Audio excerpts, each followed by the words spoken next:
Biden प्रशासन America की विदेश नीति में लगातार फेल होते दिखाई दे रहा है। पहले अफगानिस्तान ब्लंडर और अब यूक्रेन ब्लंडर। यूक्रेन के पड़ोसी देश पोलैंड ने हाल ही में अमेरिका को साफ तौर के ऊपर कह दिया था कि वो अपनी धरती से यूक्रेन को फाइटर जेट्स नहीं भेजेगा। खबर ये निकल कर आ रही है कि बदले में F-16 फाइटर जेट्स देने के साथ साथ अमेरिका ने पोलैंड से कहा कि वो नाटो का सदस्य होने के नाते पोलैंड के अंदर 2 थार्ड मिसाइल डिफेंस सिस्टम भी इंस्टॉल करके दे देगा। लेकिन खबर ये निकल कर आ रही है कि पोलैंड तब भी अमेरिका की इस बात को नहीं मान रहा है और पोलैंड ने अमेरिका से कहा है कि अगर अमेरिका चाहे तो पोलैंड के पायलट्स MiG-29 फाइटर जेट्स को जर्मनी में जो अमेरिका का रैमस्टाइन एयरबेस है वहां पर पहुंचा देंगे। उसके बाद अमेरिका उन फाइटर जेट्स के साथ जो करना चाहे वो करे।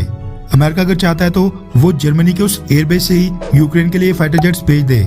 पोलैंड के इस ऑफर को अमेरिका ने स्टार्टिंग में तो रिजेक्ट कर दिया था और कहा था कि इससे अमेरिका नहीं बल्कि पूरे के पूरी नाटो अलायंस के ऊपर ही खतरा आ सकता है। मगर दूसरी तरफ यूक्रेन से बार बार फाइटर जेट्स की मांग के बाद अमेरिका इस ऑप्शन को कंसीडर कर रहा था, यानी सच में इसके ऊपर विचार कर रहा था कि क्या वो जर्मनी के अंदर जो उसका एयरबेस है वहां से यूक्रेन के लिए फाइटर जेट्स भेज सकता है।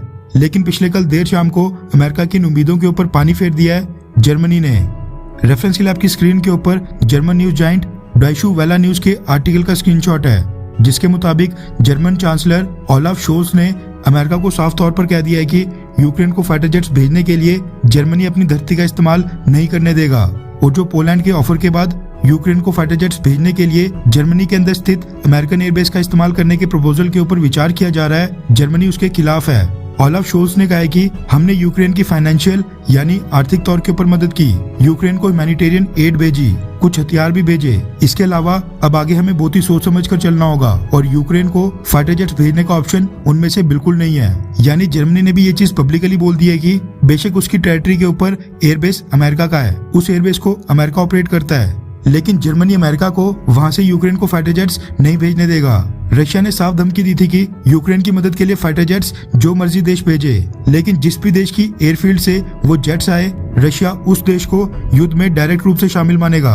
अब एयरबेस को तो अमेरिका कंट्रोल कर रहा है लेकिन वो है तो जर्मनी के अंदर ना, इसलिए जर्मनी एक नाटो सदस्य देश होते हुए भी वहां से फाइटर जेट्स भेजने के खिलाफ खड़ा हो गया है। ये बात जर्मनी के किसी स्पोक्स पर्सन नहीं बल्कि खुद जर्मनी के चांसलर ओलाफ शोल्ज ने बोली है, वो भी तब जब वो कनाडा के पीएम जस्टिन ट्रूडो के साथ बर्लिन में एक प्रेस कॉन्फ्रेंस कर रहे थे।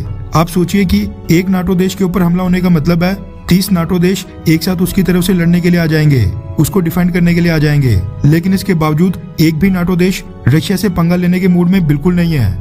हालांकि ये जर्मनी का बहुत ही सही डिसीजन है क्योंकि इससे युद्ध में और भी देश इन्वॉल्व हो जाते और वर्ल्ड वॉर 2 का खतरा और भी ज्यादा बढ़ जाता। लेकिन यहाँ पर अमेरिका के लिए एक के बाद एक फेलियर निकल कर आ रहे हैं। यूक्रेन वहाँ फाइटर जेट्स की मांग कर रहा है लेकिन नाटो का एक भी देश अपनी एयरफील्ड का इस्तेमाल करने नहीं दे रहा है। जर्मनी ने इससे पहले रशिया के क्रूड ऑयल, कोल और नेचुरल गैस के ऊपर बैन लगाने से भी इनकार कर दिया था।